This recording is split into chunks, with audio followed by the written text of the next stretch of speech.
Ba-ba-ba-na. Guys, it's almost Christmas in the NFL. You know what that means. That means that we are less than 1 week away from the NFL draft, and you are watching World of Matchups, National Football League handicapping podcast, coming to you guys live and direct from cold Las Vegas, Nevada. My name is Dexter Reed, your host. On the other side of the glass, my A1 from day number one and producer of this podcast. Ladies and gentlemen, welcome in a man that needs no introduction anywhere in the civilized free world, Spencer the Wiz. Good morning, sir.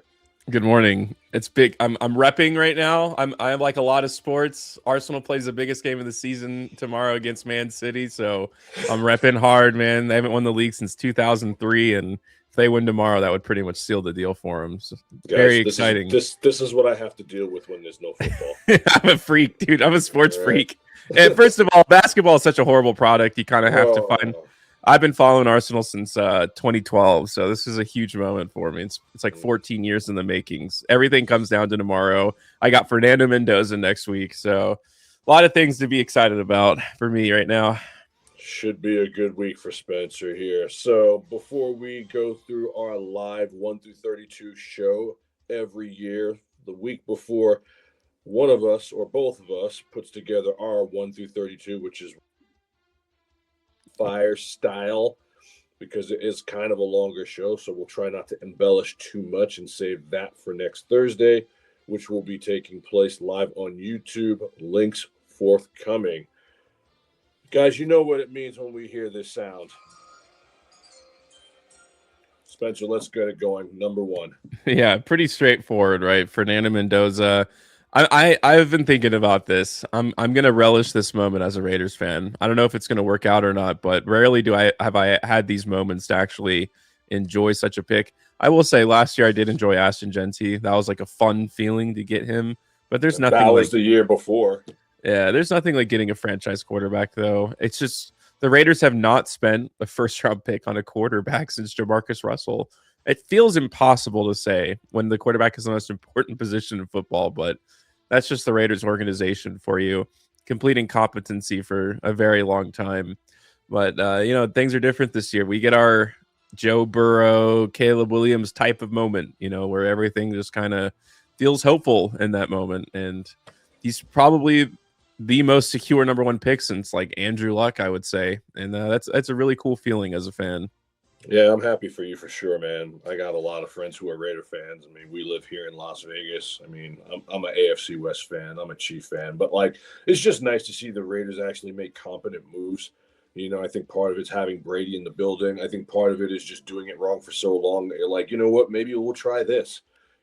Suck for luck type deal. And now you've got, Fernando Mendoza coming in the front door.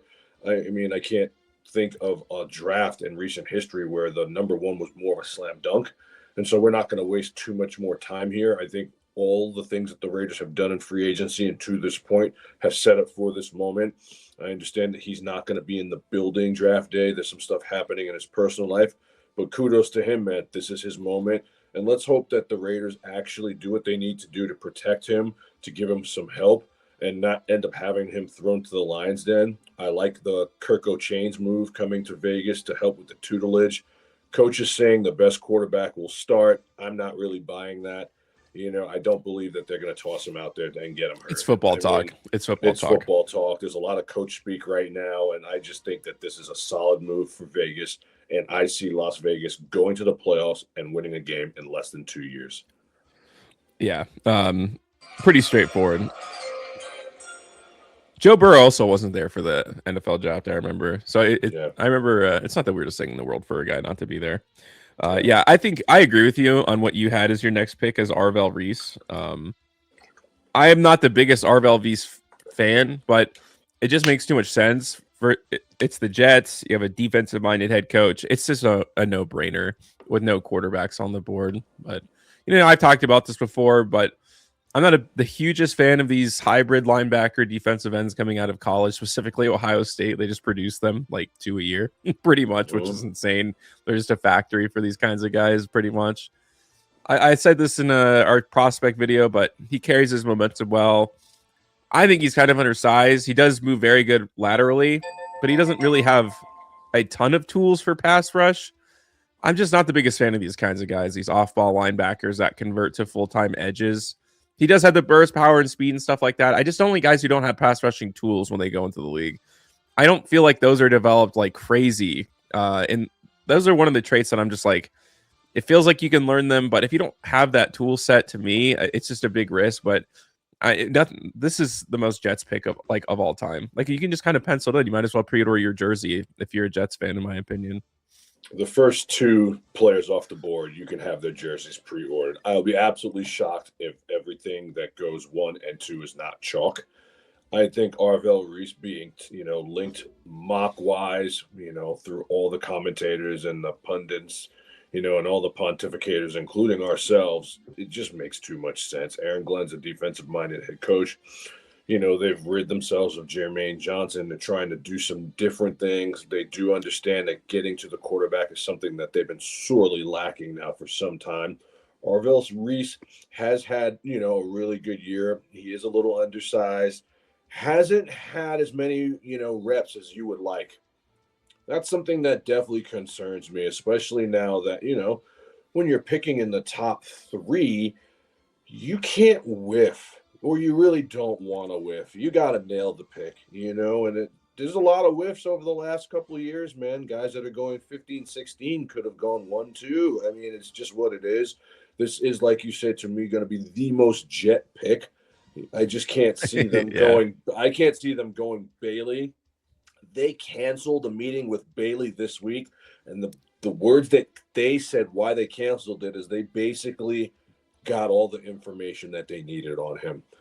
To me, there's something kind of weird about that. That's basically them telling us that, yeah, we like him, but we just didn't see enough to like him more than Arvell Reese. So that means that the pick is in, man. That's what that means. That's what that means. It means the pick is in, and we're not going to waste too much time. Arvell Reese to New York Jets gangrene stand-up.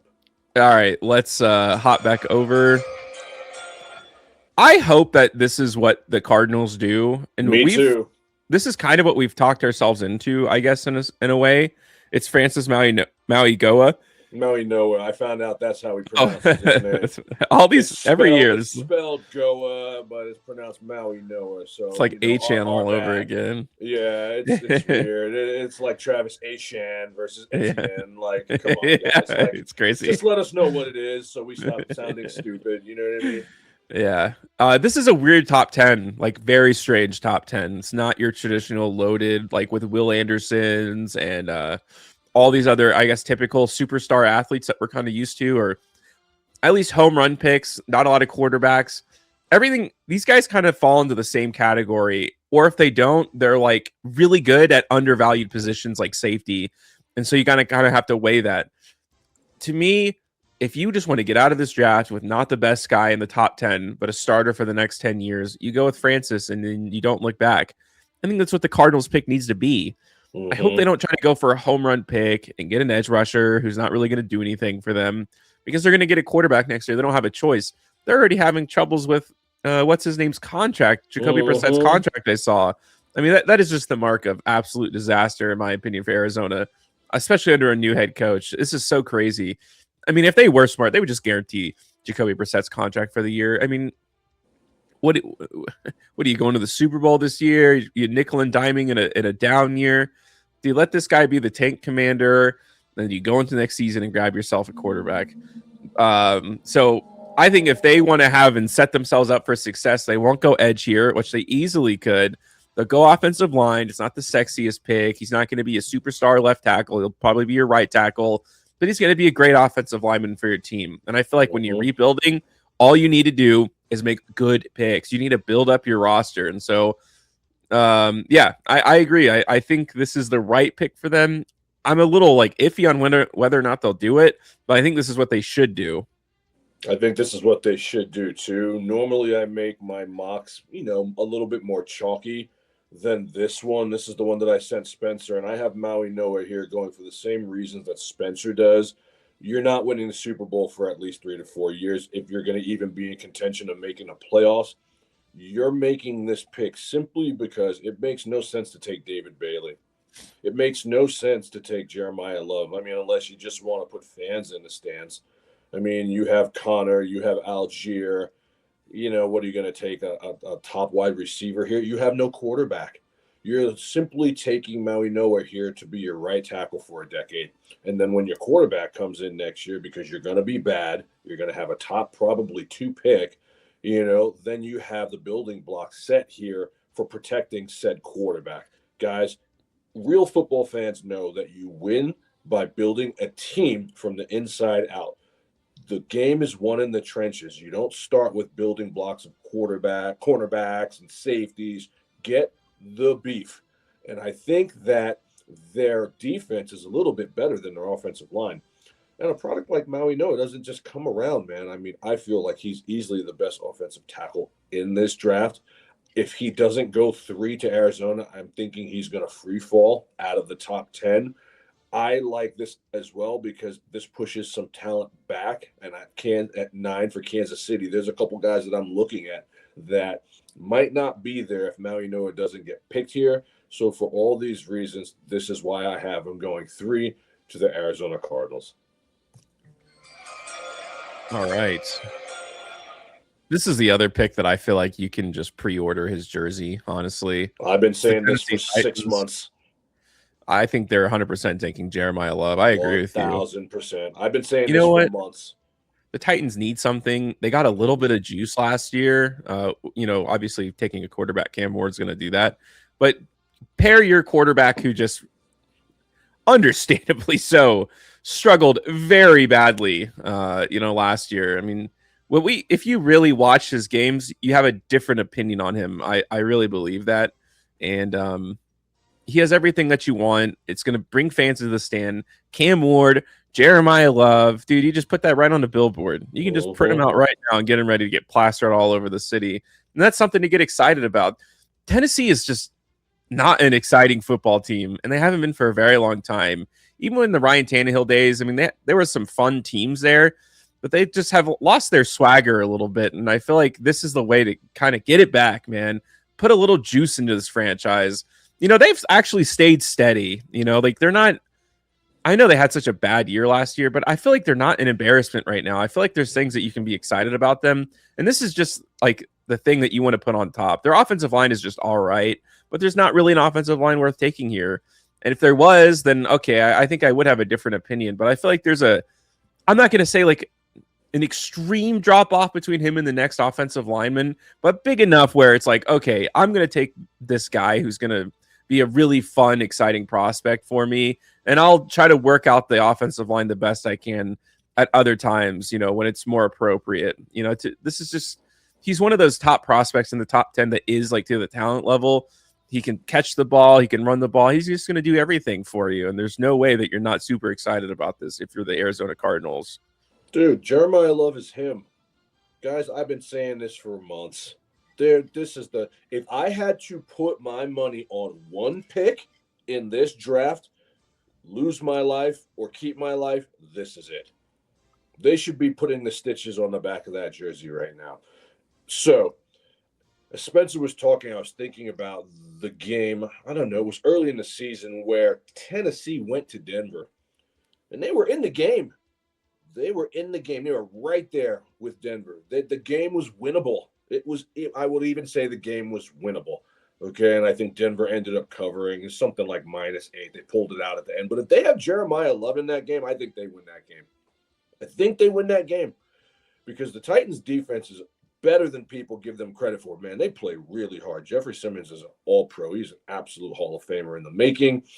And so now Cam Ward's struggles are mitigated because you have somebody that you can hand the ball off that can actually go more than 3 yards in a cloud of dust. Think Eddie George and CJ2K having a baby. This is what Jeremiyah Love's going to be for them, man. Breakaway speed, good vision, can catch the ball better than people are willing to give him credit for. Decent pass pro. Guys, I don't understand what they'd be doing if they take anybody but him here. And again, you've had a decent offseason where you threw some money at the wall. Not the greatest picks, but you're showing the fans in good faith that you're trying. The Wan'Dale Robinsons of the world, you know what I mean? The B- defenders that you brought in. Okay, coach had an okay first year. Guys, this is what puts fans in the seats here. An electric running back that can actually score from long distance, if Jeremiyah Love is not the pick here, I wish nothing but bad luck on the Titans for the rest of their eternity. This is the first one I'd say not as shocking, but I'd be surprised personally. You have the Giants taking Caleb Downs. It's Not that I don't happening. like Caleb Downs. I'm a huge fan of the pick of the guy as a prospect, but I do tend to think that the Giants are either going to go wide receiver. I could see Carnell Tate being taken here and being I could see overdrafted, it. I could see and it. I could also see Sonny Styles being taken here as just like a linebacker foundational piece that would be very enticing to the Giants organization. But it's not like you can go wrong. This is not a pick that you would ever come to regret, obviously. Just elite processing, unbelievable angle work for a guy his age. He's physical. He's not great in man-to-man, but he's going to be playing safety, so it doesn't really matter.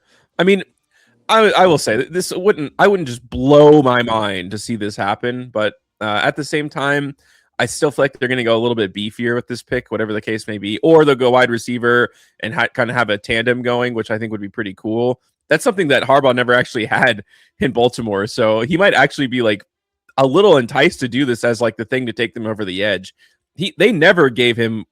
I mean, I guess never gave him wide receiver help is a little bit of an extreme, but boy, did they miss so many times, man. They missed. They never have this. I mean, you could say what you want about Zay Flowers. He's a 1,000-yard receiver. He's just kind of becomes a dud in the red zone. But even past that, all those other guys I had it too are just kind of like nothing burgers, man. They're just there. That's just kind of the Baltimore Ravens organization for you. And I could see him to have the desire maybe to go elsewhere, to go for a true 1-2 punch at wide receiver. And maybe like in his mind, that's the thing that's going to take his teams over the top. But like I said, Caleb Downs is also, I think, a Harbaugh kind of guy. So it wouldn't be like the craziest thing in the world. It just feels a little early to take a safety. I don't know. My favorite player in the NFL draft this year is Caleb Downs. My favorite player. You want a can't miss prospect, guys? This is it. And I know safety is not the sexy pick. Guys, I'm telling you right now, if y'all let Caleb Downs fall to 9, I'm on a plane to Kansas City and I will murder Brett Veach. I will strangle him with my bare hands if he doesn't take this guy. Caleb Downs literally has the opportunity to be Harbaugh's Ed Reed in Big Blue. Elite processing, can cover a lot of ground. Got some Eric Berry to him. He's not the hardest hitter, but he doesn't miss tackles. Okay, he can get after it however many ways you need him to. Can kick return if you need him to. The guy is just a 5-tool player. He is my favorite Swiss Army knife of this draft. And I know you just don't want to draft a safety in the top 10. Why? Because that's what everyone else is telling you shouldn't do, because you have all these other needs. But I'm here to tell you, you want a leader of men. You want a guy that's back there that your quarterback is now always worrying about where he is. I remember some of these conversations in these interviews that, Tom Brady would always have about the Ravens. But, man, I always had to know where Ed Reed was. I just remember him saying, I always had to know where he was. And that's the type of guy that I think Caleb Downs can be. And when I think about the New York Giants, especially growing up as a kid in New York, I thought of defense and run game.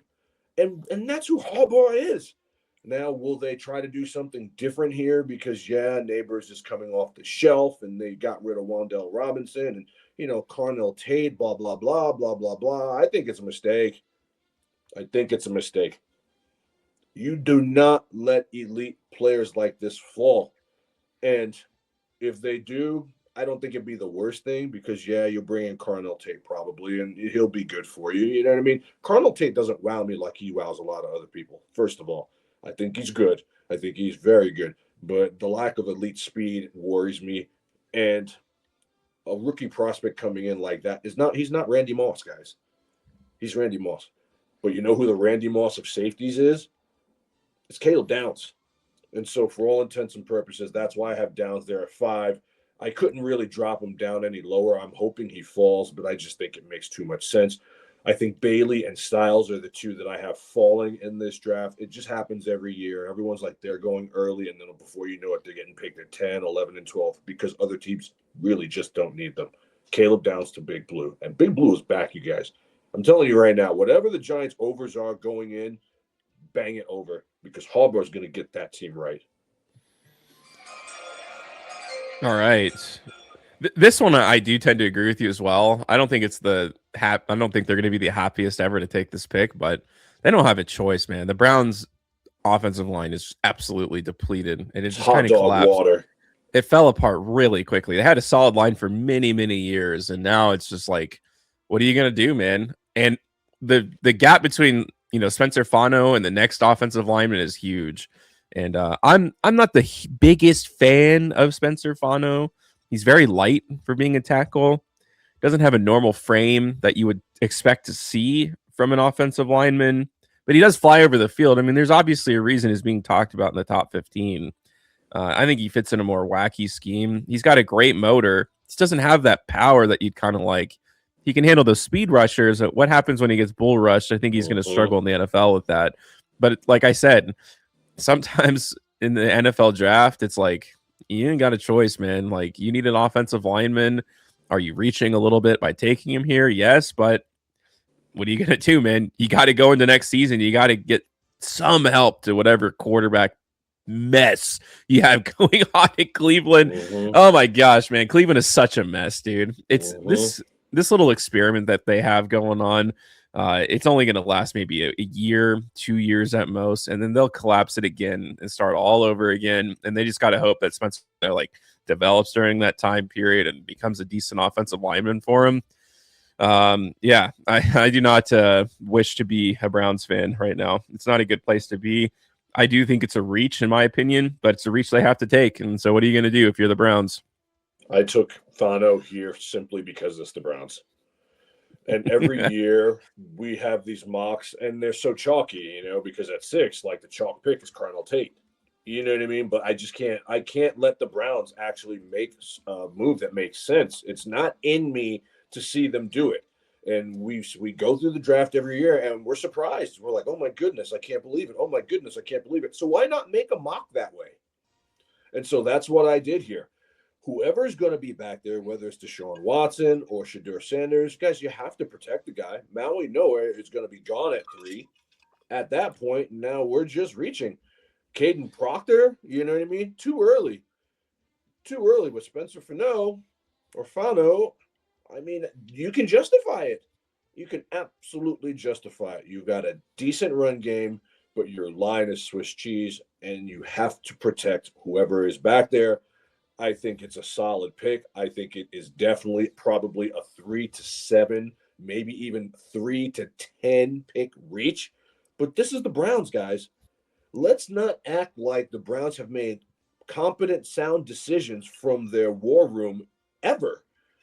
And so I have Fano going here. It's just like, you look at the movie Draft Day, cheesy, horrible movie, but that's the type of stuff that the Browns do, man. And so this is where my first reach was. I'm a firm believer this year that good talent's dropping. I really do, man. I think by 9, 10, 11, 12, even like Dallas, people are talking about how Dallas is going to trade up. I don't think Dallas is going to have to trade up. I don't think so. I think they're going to have the player that they are coveting right there because of stupid picks like Fano at 6. All right, let's go to the Washington Commanders. Yeah, I agree. I really think that Carnell Tate's going in the top 10. I don't know. 1,000%. I'm not sure he's a top 10 prospect personally. There's wide receivers I like more than him. It's wide receiver, man. And so wide receivers are going to be taken very high regardless. It's just one of those premium positions. Dude, the Commanders really are run so terrible. It's like you go to the NFC Championship game and you let it all go to your head, man. You just let it blow your head up and you start bringing in all these doofuses, these old geezers. You olden up your roster for what, dude? Because in your sophomore season, your quarterback's going to come in and take you back to the Super Bowl. It's like they should have eased their way into it. They should have relished to the fact that they made it to the NFC Championship game and said, "Wow, we have a foundation now." Instead, they went all in for a championship that was never going to happen. Never happening. And now in my opinion, now they're just kind of stuck in limbo, and I think they're crazy for that. But this is the pick to make. I mean, their wide receiver room's a bit of a mess. They should have never brought in Deebo Samuel. What a stupid, dumb move. So horrible. He came into camp out of shape, and they traded for him. I mean, come on, man. And they've had wide receiver troubles with Terry McLaurin for like years now. It feels like he's just perpetually unhappy no matter what, because they paid all these other guys they brought in that they didn't need to. The Marshawn Lattimores of the world, overpaid them, brought them in, traded for them, and they didn't have enough money for the guy who got them there in the first place. It wouldn't surprise me to see Terry McLaurin traded, and they take Carnell Tate and they try to get a little extra draft capital. I don't know. Wouldn't surprise me. Just because he's just like, Terry McLaurin doesn't feel like he's ever been a part of the Washington Commanders, in my opinion. Like, he's always just like, I want money. He's just a long-term rental. Yeah, it just doesn't feel like a guy who just really is a part of the organization. He's just there and he shows up because he works there. So I could see Carnell Tate being taken here. He's like the new exciting piece. They offload Terry McLaurin for a pretty good asset. I mean, I would imagine a second or a third round pick at the very least, if they're interested in doing that. And there's not a lot of, I don't know. They could also go like, I'm not even going to say Reuben Bain anymore because of all these reports that came out. How does this happen every year? Who gives it, dude? There should be a proposal law where college football players are not allowed to drive cars.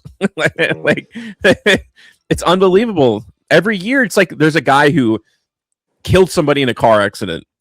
How does that happen? How does that happen with these guys? They're just millionaires as teenagers, and it's so destructive, man.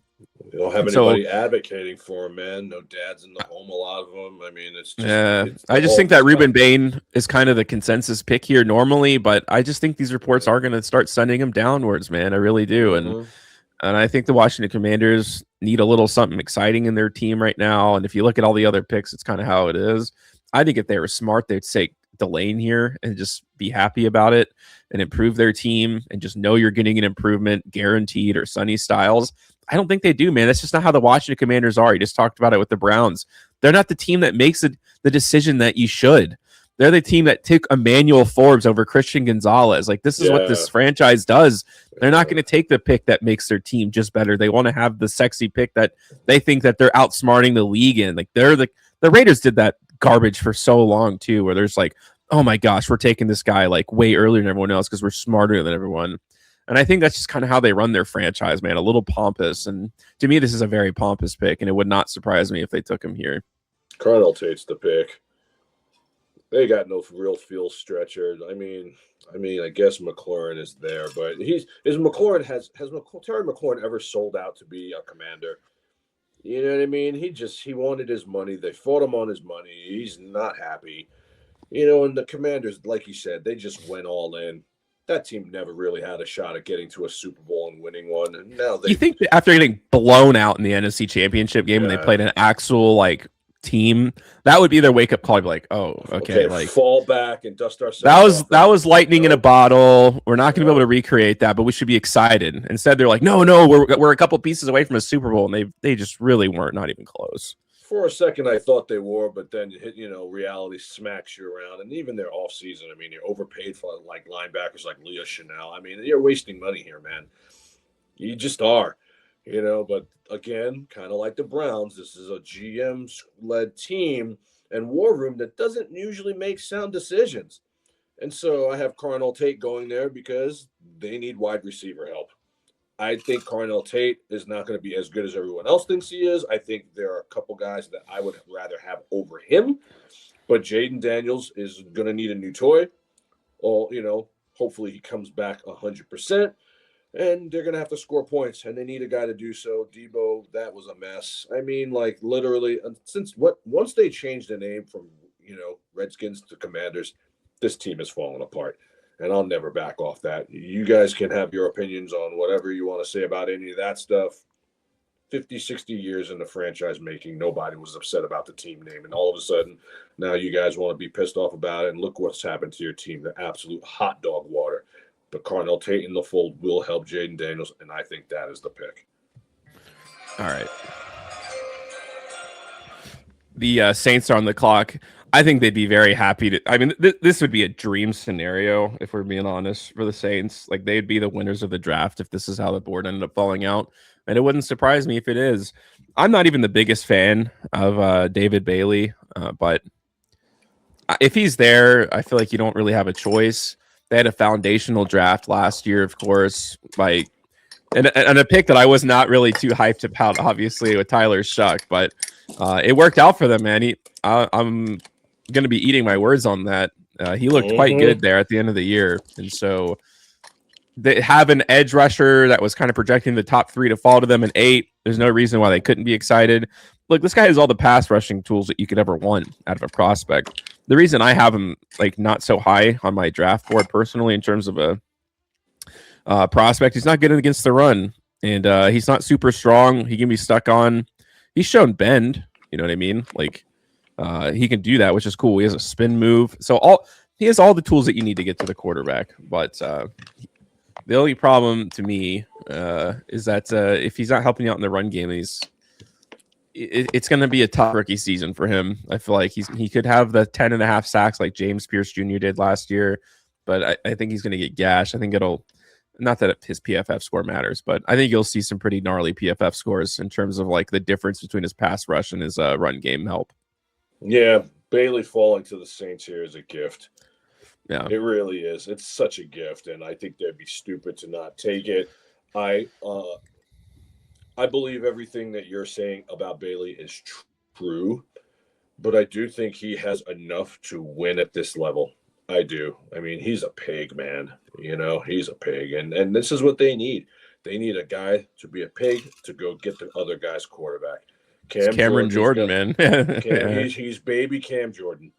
And Cam Jordan's going to be gone. He'll probably get a 1-year prove-it deal from Kansas City or someone like that.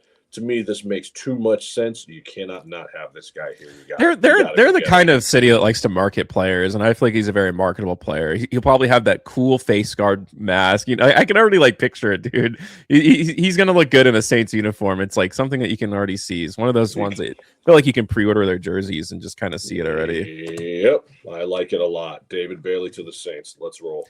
All right, let's keep going. The Kansas City Chiefs on the clock with the 9th pick.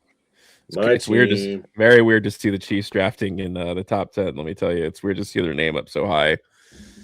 You have them taking Ruben Bain. It's very interesting, man. It's you just never know until draft day on what guys think about these kind of altercations. The biggest franchises don't seem to care, as we know. Jalen Carter was taken by the Eagles, so after he literally got someone killed and, for all intents and purposes, ran away as the person died in this car wreck. And now we're finding out that Ruben Bain all but killed somebody in a car wreck. And that just tells you, to be honest with you, that tells you about privilege in our society, if you want my like honest truth about it. If I did that, me or you, we'd both be sitting in a jail cell right now because we killed somebody. But Ruben Bain got to suit up for college football Saturday. I mean, I don't know how you feel about that.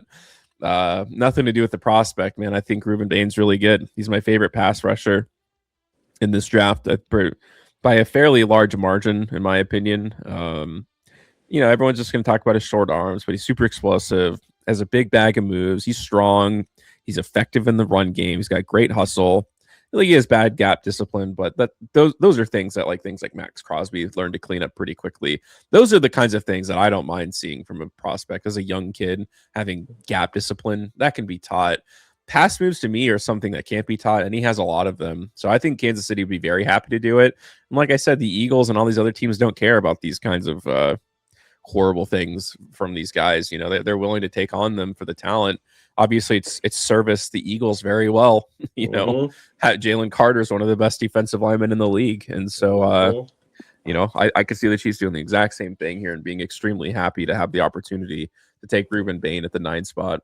That's where he's going. And you guys would be crazy to think that's where he's not going. And you're also crazy to think that the Chiefs care. They don't care. Javon Belcher, Rashee Rice. I mean, these guys the Chiefs have a history of just having guys who get in trouble with the law. They don't Tyreek Hill. Tyreek Hill. I can go on and on and on, guys. Guys, they do not care. Xavier Worthy, this whole strangulation thing that came out with his stuff. Yeah, They dude. guys, they don't care. They don't care, and we need to stop acting like they do care. Because if it Yeah. was about that, We need to stop acting like the NFL cares the too, by the way. NFL doesn't care. It takes all of us and racism. You're suspended for 6 games. Like, they don't care. If the NFL is a business, it is a business, and it's going to be run like a business, and Roger Goodell is going to treat it like a business, and they're going to put out a commercial every now and then to have you thinking that they actually care about you. They don't. They care about your money, and they care about winning. And that's what these franchises. That's exactly what Clark Hunt. You think that Brett Veach didn't already know that? They don't care. Okay? Yeah, the Lions GM already came out when he talked about this. Like we all found out about it, and they're like, "Oh yeah, we already know." Yeah, we already know. All right, back to business. Back to business. Okay, and so Bain is the pick for Kansas City. He's been the pick for Kansas City. They need their next Derek Thomas. They need a guy. This would be Frank Clark, who was consistent if they get Bain, a guy who can also stop the run. They have nobody alongside George Karlaftis. FAU has been an unmitigated disaster of a first-round pick for them. Their defense is absolutely gutted. The only other pick I would take here is Caleb Downs, and I would only do it if Bain is gone. If Bain is gone, forget need.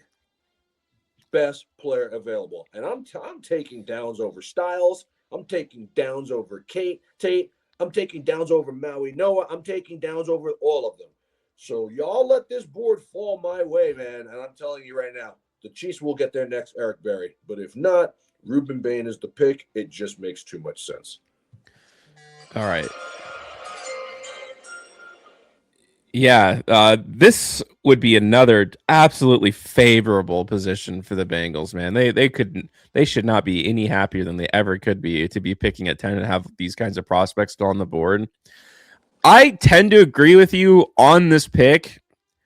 It's the biggest risk of the draft. It's Jeremiyah McCoy. I love McCoy, dude. Oh. On paper, the best cornerback in the draft. He tore his ACL and he missed an entire season of football. So Are you taking him on the merits? Derek Stingley, if I remember correctly, was also in an extremely similar situation in that draft, and we know he's one of the best corners in the league. So if you believe in the rehab process of these torn ACLs, which obviously it's so different than it used to be, he is better than Mansour Delane. Like if he was healthy, this guy would go in the top 10, probably top 5. He's that good, in my opinion.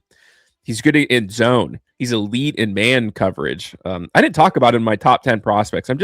I get so scared when guys have injury problems like this. He can play zone effectively. He can tackle in open space. He's a super athlete. He's 6 foot. He's got great size for a cornerback. I mean, literally everything you could ever want. If I was like the GM and I wanted to play it safe and I was the Bengals, they have to do defense. I mean, my goodness, they have the worst defense I've ever seen in my life last year. Total Swiss cheese. I would take Mansour Delane to feel a little bit more comfortable when I sleep at night, knowing that you may not be getting the better prospect, but you're getting the guy who you know is going to be good for your team for a while. This is the home run pick. But that, what? It's the perfect thing because that is exactly, oh my gosh, it's exactly what the Bengals do. They want to go home run pick every single time. They don't care about whose draft board has who where. They don't care about injury history. They want to swing for the fences. And this is probably the number one swing for the fences pick in the entire draft because you're risking taking an injured player. But if he's good, then you've taken one of the best players. This is a steal if he's great because he's that good, in my opinion. So this is a fascinating pick. Dude is an absolute baller. An absolute stud of a player. But it's a risk. High risk, high reward. Because if it works out, they may get the number one, D-back in the entire draft. So when you think about how they have now rebuilt their defense, I believe they brought in Boye Mafe. They brought in Brian Cook, big-time deal. This is your cornerback, man. This is your cornerback, and I like him a little bit more than Mansour. I do. But you can't ignore the injury history, and this is what the Bengals do. They always swing for the fences. The Bengals would rather hit a grand slam home run than hit a single, and both players are still scoring from third. That's the way they operate. And so I have McCoy going here, and I think it's going to work out. I do. I think it's going to work out. I think we might see a resurgence here for the Bengals because they have all the firepower in the world, but the defense has been less than average for the last 3 or 4 seasons, and they always start off slow. I think they might turn a corner here, man. I like what they've done. I can't front. And so this is the pick going to the Bengals at 10. All right. This will be the first pick from Jeff Hafley as the head coach of the Dolphins, who are in the worst situation in the entire NFL by a very large margin. Half of their cap space is going to be going to guys who aren't even on their team anymore. That's something I've never heard of in my entire life. And I feel like they're also in a pretty favorable position of having a defensive-minded head coach. I think you can put a lock in for them to pick someone defensively. I think Mansour Delane makes a lot of sense. I think Sonny Styles is kind of offensive. I don't know, man. He's getting a lot of hype from his combine, so we'll have to see where does expectation meet reality. I feel like Sonny Styles wasn't necessarily talked about in the top 10 until his combine.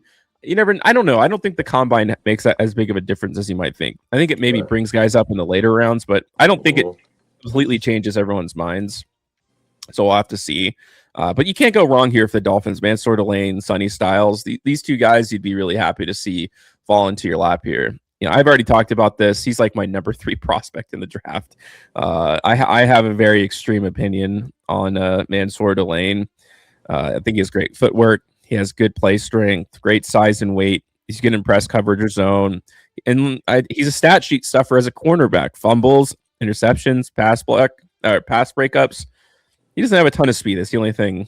And he's not really great at tackling in the open field, but that's not what you're paying him for. You're paying him to cover opposing wide receivers. And if you're a defensive-minded head coach, how do you not take Mansour Delane here?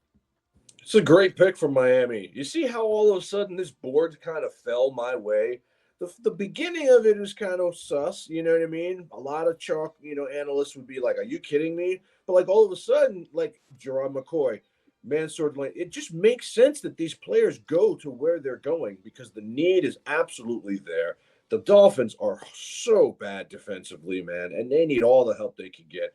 And Delane literally is a 5-tool prospect. I mean, this guy has got a history of picks, fumble recoveries, PBUs. He's not the best tackler in the world in the open field, but I can live with that, man. I'm not asking you to be physical like that. I'm asking you to go get the ball when it's in the air or at least knock it to the ground. And I think this is exactly what they need in Miami. I love it a lot. I think this is exactly where he's going to go if a lot of people let him fall. And I could see him falling here. If the board goes the way that it's going, that I have it going, I could see it falling here. And this is the team that needs him the most. I love this pick from Miami. This is going to help them really get back on their feet defensively. Yeah, I mean, if you're the Cowboys and Sonny Styles falls to you, you're doing an Irish dance like all the way down. Like you're just having the greatest time of your life, man. Cowboys are going to have a great defensive draft. They're going to have a great draft. Well, you watch, guys. Cowboys are going to have an awesome draft here. The Cowboys silently draft very well. We all like to clown on the Cowboys. They just they always just suck when you need them to be good the most. I mean, that's just the mark of the Cowboys, but they've had some great drafts in recent years, and this would just be another of the long list of just really good players that fall to them in this 12 spot, which they just perpetually seem to be, picking at. He's one of my favorite prospects in the draft. I had him in my top 10, as you guys know, if you guys watched our other video. He's a rare dying breed of player. I don't know how many middle linebackers you'll ever see come out of the draft again. He is it. Dude, he looks like an actual monster on the field. It looks unnatural to watch this guy when you see him play in real time. He's a run stuffer. He doesn't have super mega power. And like I talked about this before, he does struggle in the outside zone run. Like if it's in front of him, he's going to blow up the play. But if you can stretch the field, but I don't know. He can play zone coverage. He does everything you could ever want, man. And if you're a team and he falls outside of the top 10, you just feel so lucky to have a guy to his level fall to you. You don't even think about it. This is something that you just never find. There's no there's no middle linebackers just floating around in free agency. You're like, I can plug and play this guy. This is something you just never see, and you just got to be excited when it comes around, and you got to take him. I love Sonny Styles, but someone had to fall in my draft, man. You know what I mean? And so he's the guy.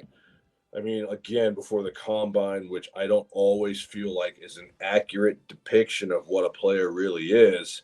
A lot of people didn't know about Styles, and then he started blowing up and going up draft boards. And I feel like the last couple of weeks now, I kind of have him falling back a little bit, and he'll end up in a good spot. I can't see Harbaugh taking Sonny Styles over Downs. I just can't. I would be a little bit surprised. I feel like Sonny Styles is meant, literally meant, to be a Cowboy. Okay, Jerry Jones has to do something that helps this team's morale, helps the fans' morale. Getting rid of Micah Parsons, they've done a couple things, really hasn't helped, galvanize the team. The Dallas Cowboys are in a win now mode. This is it. Dak is needing like a little bit more help here. The offense can do what they need to do. I really, really like Sonny Styles here. I think it's a pick that makes perfect sense. And I think he would look really good with the star on. There are just certain guys that would look really good in the jerseys that they would get drafted in. When I look at Sonny Styles as a Cowboy in that dark blue, man, I think that would be fantastic for them. And their defense needs it. The secondary needs help. They need pass rush help, but you don't pass on a Swiss Army knife like Sonny Styles. At 12, I think he is the pick. I think you put it in. I think this is one that actually Jerry Jones gets right. The rich get richer, man. LA picking in the top 13 is criminal. And it's crazy to think that this was the James Pierce pick too, man. Who had a great rookie season. He was one of my favorite prospects in the draft last year, and turns out he's an absolute lunatic. So we'll go figure there. But you had the Rams taking Makai Lemon, a wide receiver out of UFC. An interesting pick. I'm not the hugest fan of the wide receivers in this draft personally, but I do think no matter what, these guys are going to be overdrafted. Wide receivers are always overdrafted. He's just under 6 feet. He's pretty much a slot receiver, very high IQ player, and so that fits obviously very well. It's just kind of straightforward. The Rams love high IQ players. He's great route running. It's literally checking off the list for Sean McVay. I think this is almost too straightforward. He's a tough dude. He's a lot of focus. He's just not going to burn you, but Sean McVay could care less about burning you, dude. He cares about putting you in the place where you need to be and then throwing the ball. He basically just tells you to go there and go catch the ball. That's Sean McVay. That's how smart he is. There's no theoretical offense for him. He's like, no, you're going to go run to this spot and then you're going to go catch the ball. And he fits that system very well. They don't need anything. They don't need anything on their team. And so they're going to pick a player who they want that's going to fit their little scheme. They're pre-planning for the exit of Davante Adams at some point. And he just fits the profile for everything that the Rams want, in my opinion. I love this pick for the Rams. Guys, how does this happen? How do the Rams keep pulling this off? How do the Rams rebuild their total secondary and then end up with a player the caliber of Makai Lemon? How? It just doesn't make sense. And I love this pick for the Rams. This is one of my favorite picks to make because look, Davante Adams is long in the tooth. He's 33, and he can't stay healthy. Not a full season. Half of its touchdowns were within three yards. Okay, this is unsustainable. Puka Nacua is in rehab. He's biting people. Yeah, I mean, Puka Nacua is demon possessed. I mean, don't get me wrong. I like villain Puka, but bro, you got to know when to rein it in because you're going to cost yourself the bag. You're going to cost yourself your bag. He's up for an extension, and he's going to want JSN money. And believe me, they're ready to sign the check, but he's kind of blowing it. The fact that you're in a rehab right now when you should be getting ready for the NFL draft and off season and training camp is kind of wild to me. And so I think they bring in Lemon. Lemon is my favorite wide receiver in this draft. His comparables are Amon-Ra St. Brown, and for obvious reasons. I mean, he looks like a St. Brown clone. Now, I didn't like his interview. I think he was a little weird. I just think he was a little brash. Well, obviously the Rams like weird guys like that at wide receiver, man. I think something is off. You know what I mean? However, for all intents and purposes, you're drafting need here, and you need this guy, and you need him to do what he does. He's not the biggest guy, but he doesn't have to be the biggest guy. I think they're going to give Stafford another nice weapon to work with. I think he makes an impact this year. I really do. I think this is a great pick for the Rams. And I think whoever their quarterback of the future will be once Stafford retires, because if Stafford gets this ring this year, he's done. He's not going to pull a Brady. Stafford's back is chopped cheese. And so this could be it. And I think it will be super helpful to have a guy that can run the intermediate routes with speed that is breakaway speed and finesse like Amon-Ra St. Brown, like Mekhi Lemon can do. So I really love this pick for the Rams. I think this is a strong move for Sean McVay, and how they managed to continually pull this off is just pisses me off. But like I said, the Rams are my pick to win the Super Bowl this year. Yeah, the Ravens are on the clock now. They could go a lot of different directions. This is when things just becomes near impossible, really, to kind of predict. But you have them getting some offensive line help. It's the guard from Penn State, Ione, I think his name is. Okay, so it's kind of a hard one to pronounce, but I like him as an offensive guard. He's 6'4", so perfect size for an offensive guard, obviously. He's athletic. He can move. He's not great in the run game. I mean, I don't know. He's got a good center of gravity. He needs better hand usage. Like I said, I'm just not the biggest fan of the offensive line prospects in this draft, but offensive linemen, they're the most premium position pretty much in the NFL outside of quarterback. And so they're going to get overdrafted. They do need help on the offensive line. I mean, they lost Tyler Lindenbaum, and so you're going to have to replace that some way or the other. And I'm not after this. I mean, I'm not a huge fan of any of the offensive linemen that are going to be taken in the first round, but inflation's a real thing in the NFL draft. And when it comes to premium positions, they're going to get shot up maybe 10 spots over where they need to every single year, and that'll never change. Yep. I love Vega Ione from PSU, man. He put in some nice tape in college. And like you alluded to, the Ravens lost Tyler Lindenbaum. I mean, that's a huge loss. You have to replace that guy. And so outside of Jeremiyah Love going to the Titans, this would be my number 2 put money on lock pick. That just makes too much sense. You must take care of your quarterback. You have to. He's not running as much anymore. Okay, you have to keep the beef in the middle.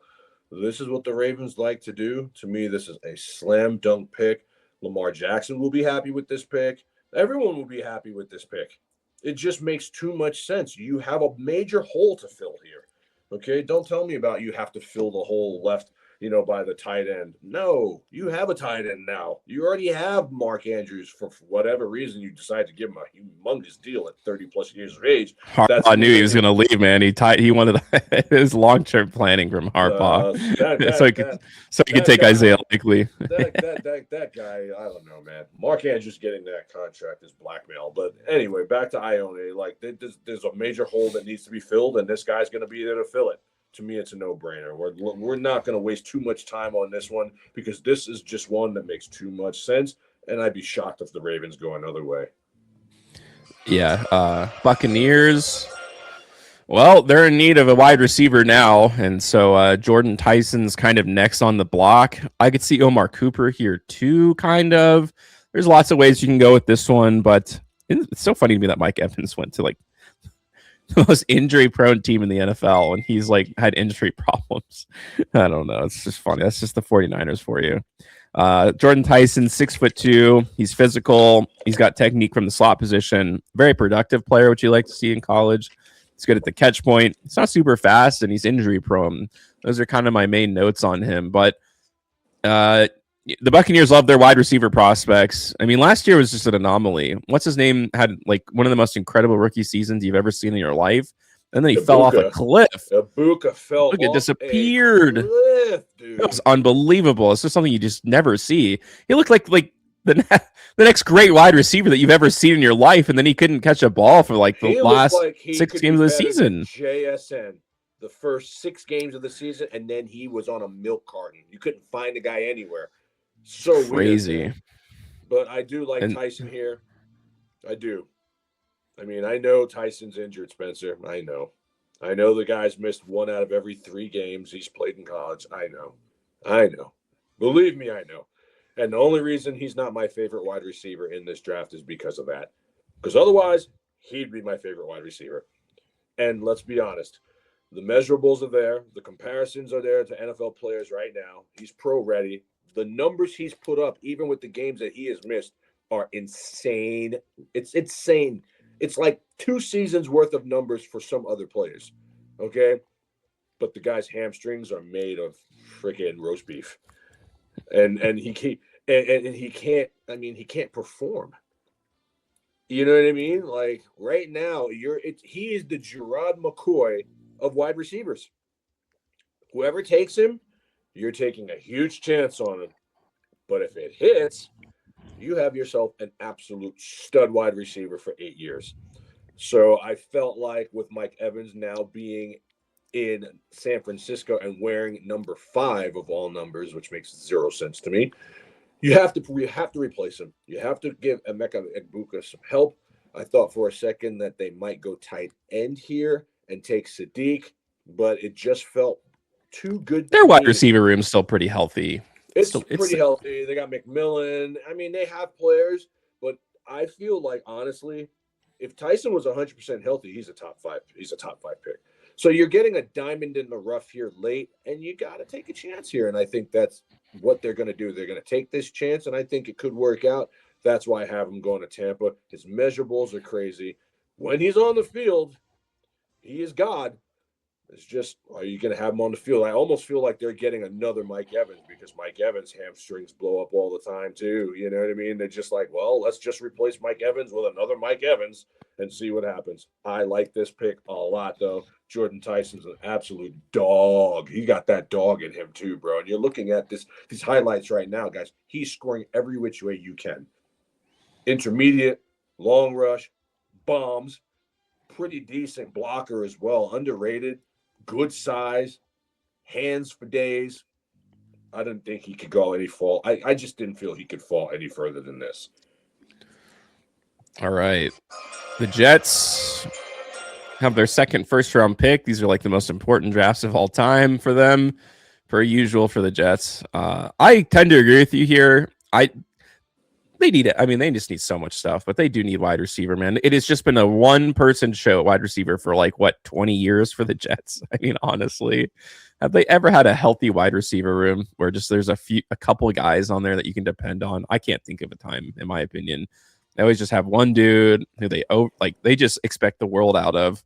And so it's time to get some help. It's time to build some sort of healthy team. I mean, they have Geno Smith, dude. The Jets are so funny, man. They're just such a funny organization. They're just so silly, man. I think it's going to be another disastrous season for them personally. I think they're going to clean house again. They'll have a new head coach next year as they try to look for a new quarterback. I like Omar Cooper Jr. I talked about him. He's a yak specialist. He can play inside and outside. He's got a pro-ready frame. He's not super physical. He's not like a sideline guy, but I think he's a red zone specialist. And if you're the Jets, man, you just need to be excited about something. Arvell Reese and Omar Cooper Jr., how mad could you possibly be in that case to have that be the case? And so I think this is the smart pick for the Jets. Don't overthink it. Is Omar Cooper going to end up being the best wide receiver from this draft? No. But is he going to help your team? Guaranteed. Yes. And to be honest with you, if you're the GM, you got your metaphorically speaking, you have your hand on the emergency brake and being like, I don't know if this guy is going to be my head coach next year. I'm going to make some moves that maybe he doesn't want, and he's going to want to go after someone else. I'm going to step up as the GM and take a guy who the next head coach would probably like to. I guess that's kind of my thought process, but nothing surprises me with the Jets, man. You just never know what they're going to do with the second pick. This is the perfect pick for the Jets. Okay. They got to give Garrett Wilson some help other than Adonai Mitchell. I mean, at this point when I was doing this mock, I said to myself, how do the Jets draft? What do? They reach a lot.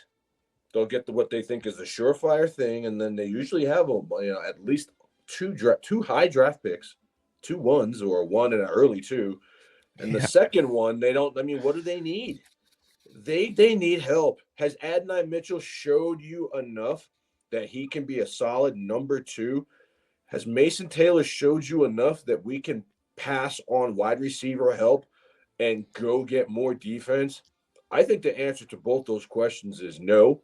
And so I really like OC, The guy was an absolute touchdown machine. He's a touchdown machine at Indiana. And that's what the Jets need. The Jets don't have a touchdown machine wide receiver. They don't have it. Not even Garrett Wilson. And he's a great wide receiver. Now, is it an upgrade? I think it's an upgrade. The quarterback is an upgrade. I think Geno Smith is an upgrade. It's better than anything else that they had. I mean, Geno Smith, if he's right, can give you 3,500 yards and 25 touchdowns, 28 touchdowns. I just think this pick makes too much sense. I love Omar Cooper Jr. for this particular spot. I don't love him more than other wide receivers, but I love him here to the Jets. I think it makes too much sense, and I think Gang Green gets their guy.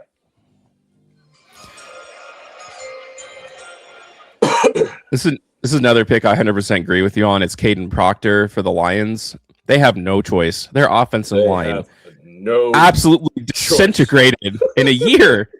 Over the course of 2 years, their once best offensive line in the NFL has been absolutely decimated to retirement, to losing in free agency. It's a collapse that is worthy of taking note of, to be honest with you. How much we thought that they were starting something that would last years and years.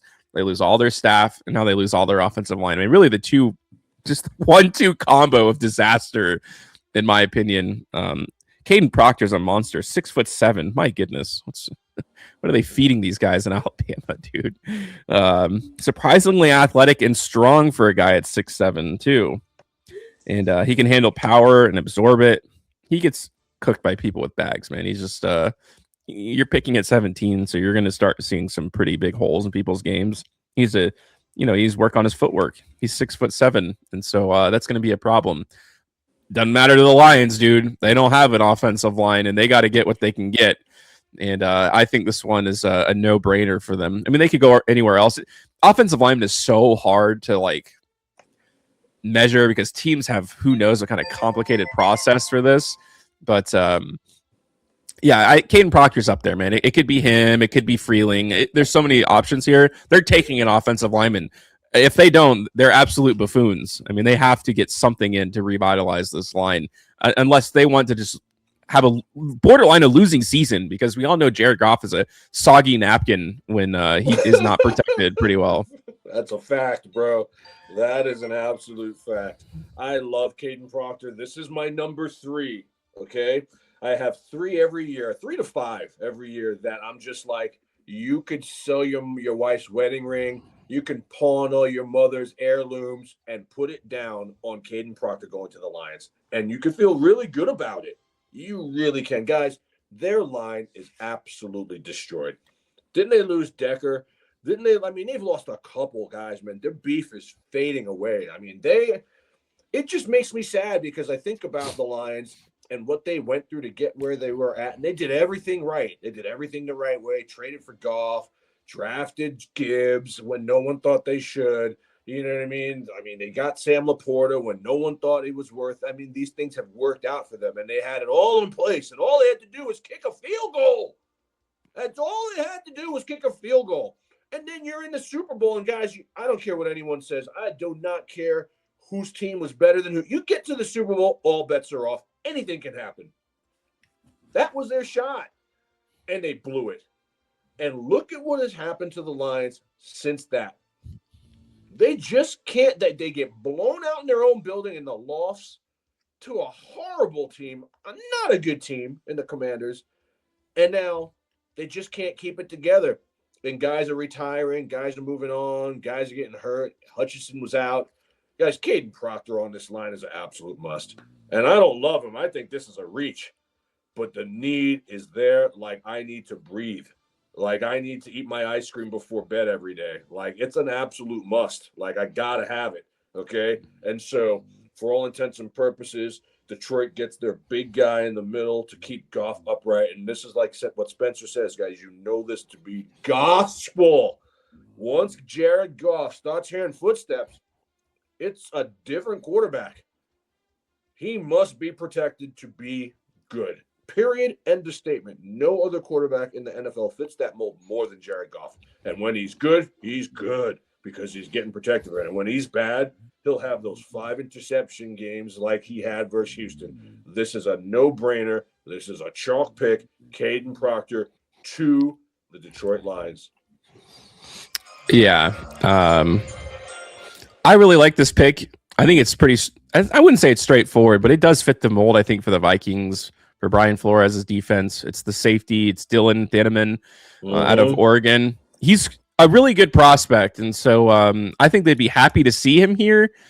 He's one of the more complete players in the draft, and I think in a draft full of guys who are going to be like overreached because of value at position, I think you just be smart here, man. Just take the guy who's here and you know is going to be good for Brian Flores, right? He's lined up in the box, the deep half over the slot. He's good closing speed, good routes on the ball, smooth pedal. He's got a little bit of tackling problems, and that scares you at the safety position. If there's a guy who can develop anybody defensively, it's going to be Brian Flores, who will be a head coach, I think, by the end of next year. I think you got really close this coaching cycle. There's going to be plenty of I'm sure there's going to be plenty of openings next year, and so this will be the last year, I think, with him on the Vikings. But like I said, when it comes to everyone's going to have holes in their game at this point, and he's like pretty much the best available left, like in the first round in this area. And the Vikings are fair. I know JJ McCarthy stinks, and so that I feel like burns the reputation of the Vikings. But for the most part, they make very safe picks. They make very good picks, and they're a pretty well-run organization, all things considered. They just can never figure out the quarterback position, the most important thing. And that's the Achilles heel of their franchise. Everything else they seem to do pretty well in, and I think this makes almost too much sense for them here. My bounce-back team for 2026 is going to be the Minnesota Vikings. That's my bounce-back team. And y'all can say whatever you want about Kyler Murray. Kyler Murray is only 28 years old. He will be coming into camp healthy, and he will have more tools and help and players around him than he has ever had in his entire career. You can't tell me him throwing a Hawkinson, Jets, and having a run game is not going to – and having Kevin O'Connell, which is only behind Sean McVay and Andy Reid in coaching acumen offensively, is not going to help this team. And then Brian Flores has found a home. You know, they get re-signed when everybody thought he was on the HC chopping block, and he stays in Minnesota. Why? Because he knows what he has, man. He knows what he has. And as an Oregon Duck fan, I've seen this kid play. And he's another 5-tool player. This is a great pick for them. He's going to come right in day one, and he's going to fit what they're trying to do. Again, tackling is an issue for a lot of safeties not named, Ed Reed, not named Eric Berry, not nicknamed the Honey Badger. It's just hard to find. These guys are smaller guys trying to cover tight ends, man. It happens. But I can overlook that here because they don't need much in Minnesota. They do not need much. They know how to get after the passer. They know how to defend the back end. I know Harrison Smith is probably going to retire or be done or just die. And the organization has a little bit of juice now, man. I know we all make our yucks on Kyler Murray, like deservedly so, but great move. He's not in Arizona anymore, man. Yep. He's in an actual organization now. Great move. I think the whole video game thing, the contract language, I think, guys, sometimes you just have to move on. Sometimes you just have to have your hand held a little bit longer. Sometimes a change of scenery, seriously, is like all you need. I am 100% on the Minnesota Vikings with Kyler Murray this year. They have far too much talent to be this bad, and their defense is always really good. Whatever their overs, I'm banging it, and I love this pick for their defense. Carolina doesn't really have much of a choice here.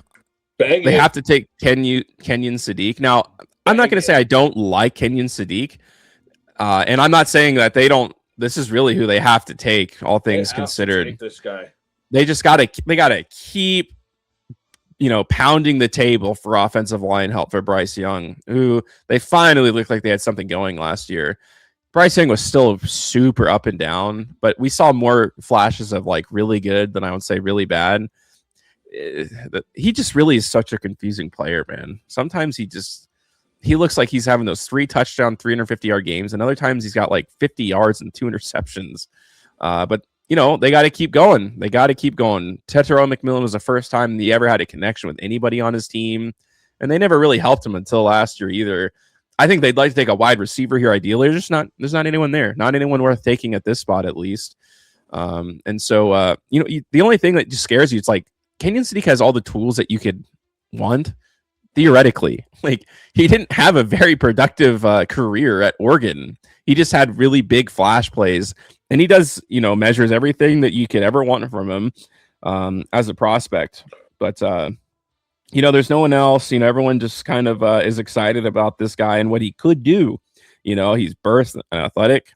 He can use his athleticism to help in the run game too. That's something else that you really love. He's a vertical route runner. He doesn't have the best instincts. He doesn't have the best he wasn't, like I said, super productive in college, but it doesn't matter to them. They're drafting for potential. They're hoping to have a 1-2 punch at tight end and wide receiver, which would be great. I mean, Carolina's silently done a great job building up the organization, and they did it right, dude. They did it so right.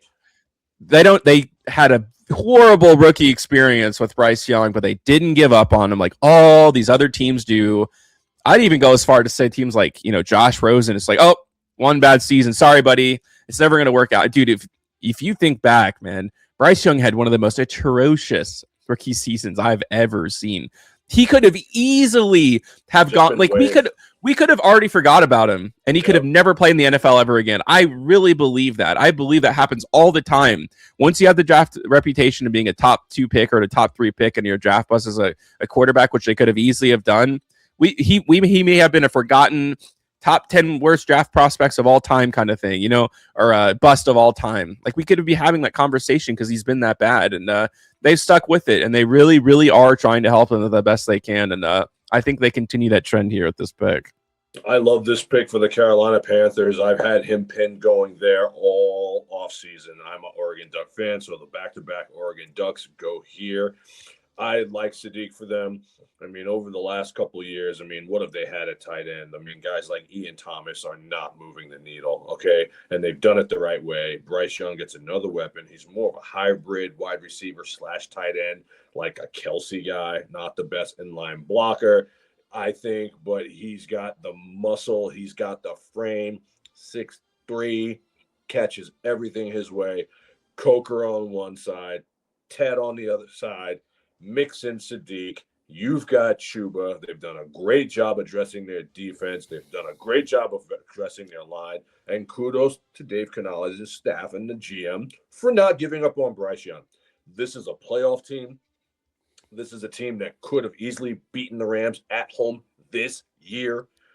This is a team that went into Green Bay and won. Guys, it's more than just flashes with Carolina. Okay? Now, I know they've lost Rico Dowdle. So be it. There are plenty of running backs you can find in an NFL draft, round 6, round 7. Their running backs are a dime a dozen. They just are. You can win with Isaiah Pacheco in a Super Bowl. The Kansas City Chiefs have proven that. You need a good guy like Sadiq here. I can't think of a better place for him to go than Carolina. I love this pick.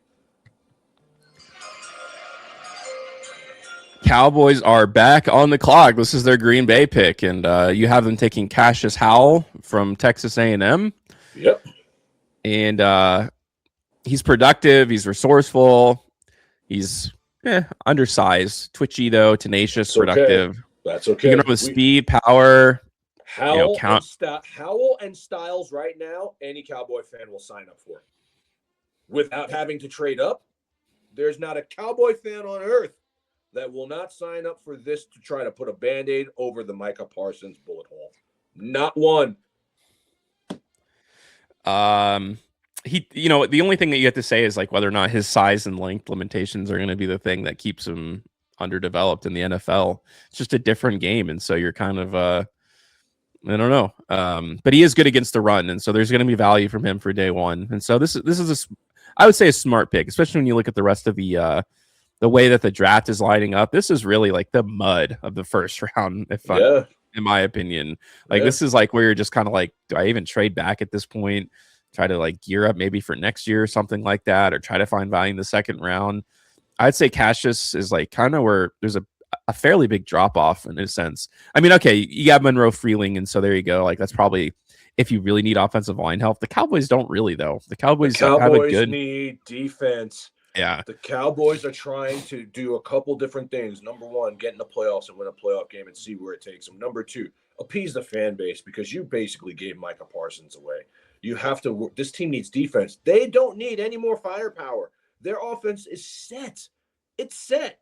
And I like this guy, man. I know he's a bit undersized, but he can get after it. And that's what the Cowboys need. The Cowboys haven't had guys who can get after it since they got rid of Parsons, man. You have to take a shot here. And I don't even think, honestly, it's taking a shot. I don't. Dude, the kid can play. He can play. Okay? I mean, all you got to know is when I need somebody to go get my quarterback, do I have that guy? I mean, this is the SEC, guys. This is not some bum competition we're playing against. Okay? I know it's not a household name. This is what the Cowboys do. They always go and pick guys that you're just like, who the hell is this guy? Why is he going now? This is a third rounder. I think they do it here, but I think it works out. They're going to go all defense, and I think the Cowboys are going to surprise some people this year. I think they're better than people think. You just have to not be stupid with Dak and keep him healthy, and the defense has to get them the ball back. I think they do this, and then in the next couple rounds, they find themselves another corner, and I think the Cowboys are set, man. They're another team. I'm banging their overs. All right. It's the Steelers at pick 21. This is a pretty safety-heavy draft. This is probably the best safety draft in a long time. You have them taking Emmanuel McNeil-Warren, the safety out of Toledo.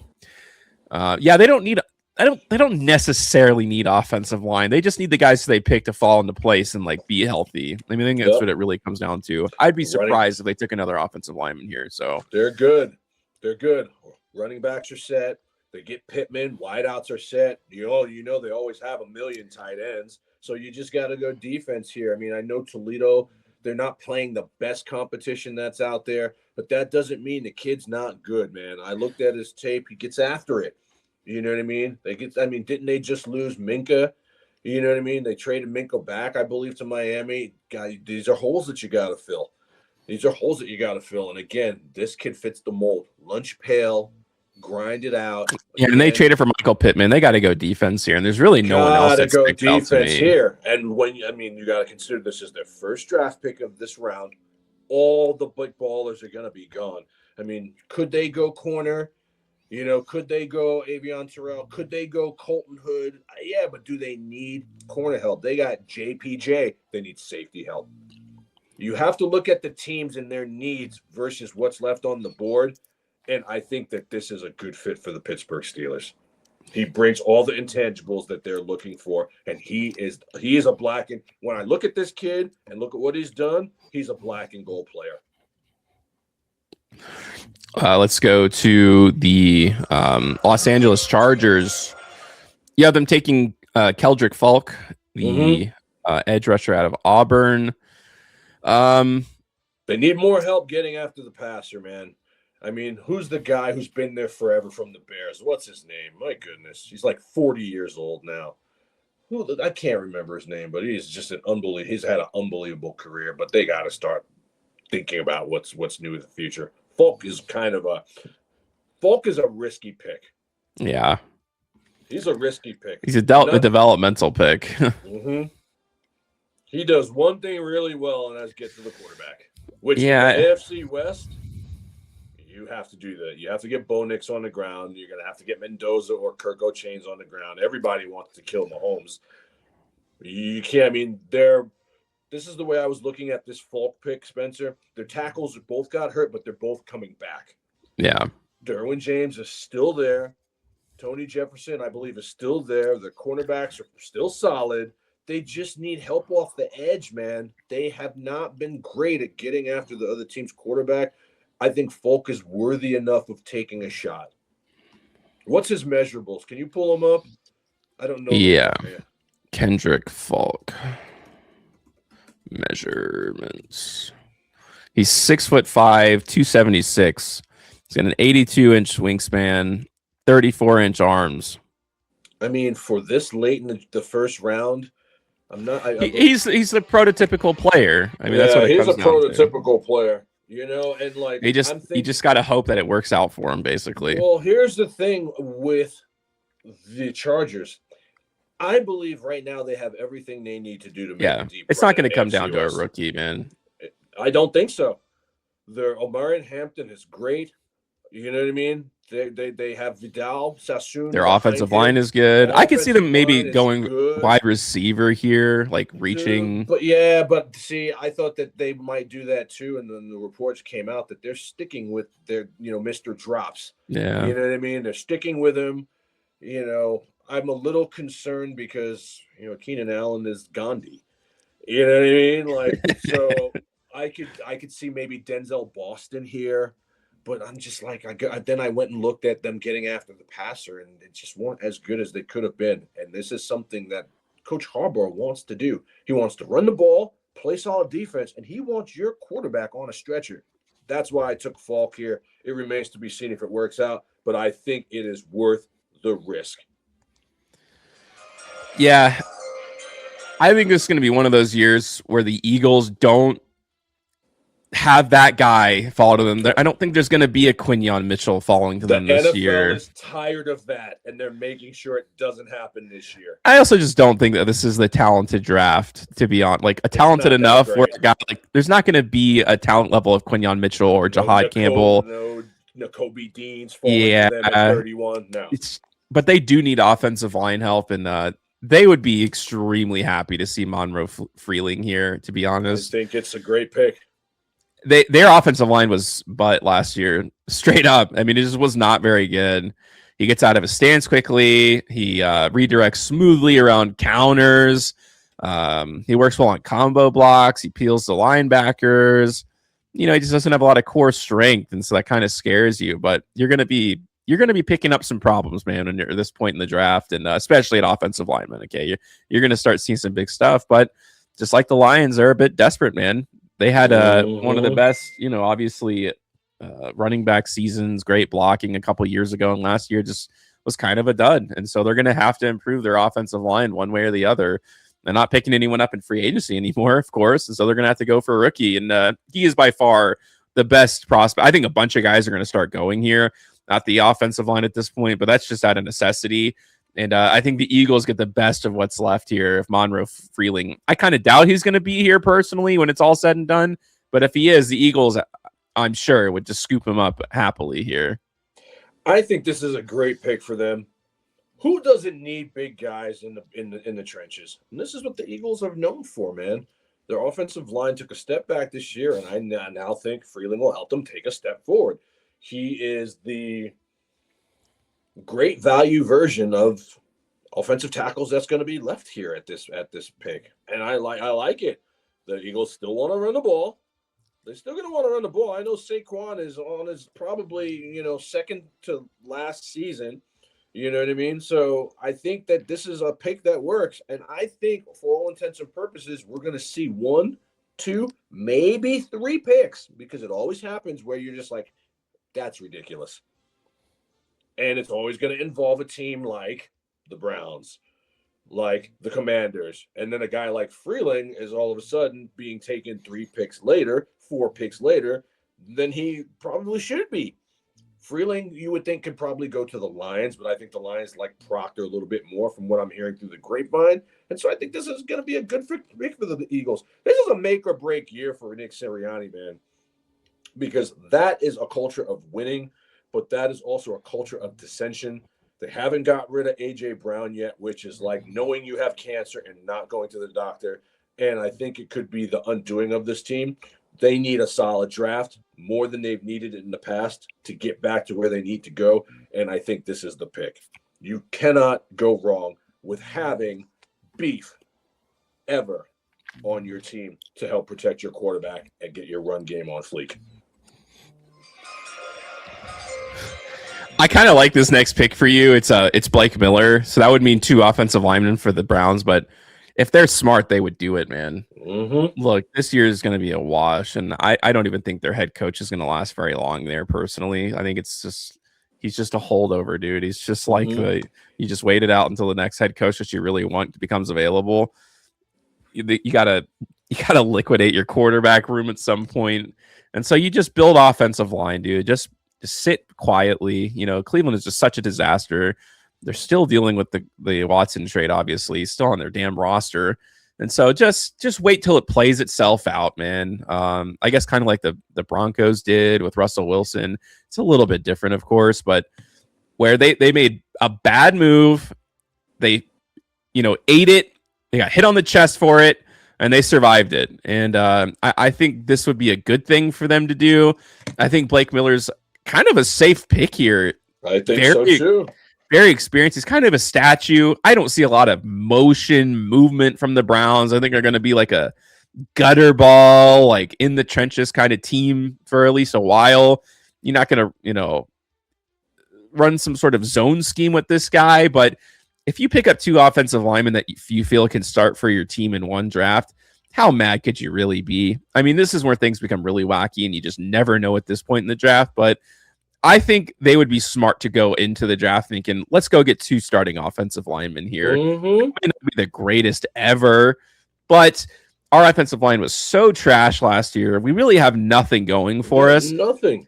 Let's start with the trenches, and then we can go for the fun, exciting picks that everyone's hyped up for later on. Because there's not a wide receiver here that you'd really want to take. That's what they need desperately, but they need offensive line help more than anything else, and so they would be smart to take 2 in the first round.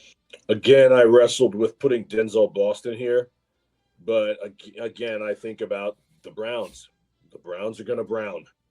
Okay, they're going to brown, and everything you're saying is what I'm thinking. I mean, guys, Blake Miller's not a scrub.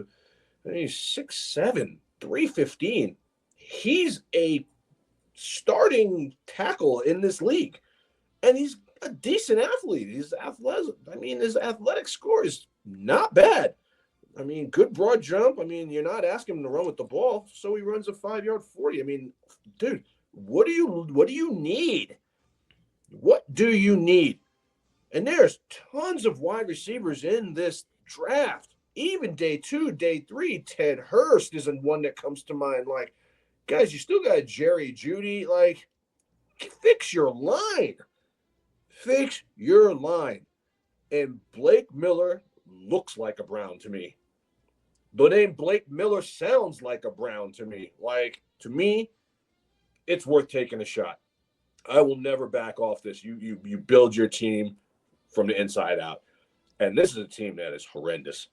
And I don't think either one of the quarterbacks they have now will be there next year. I think if they're smart, they would suck for luck style.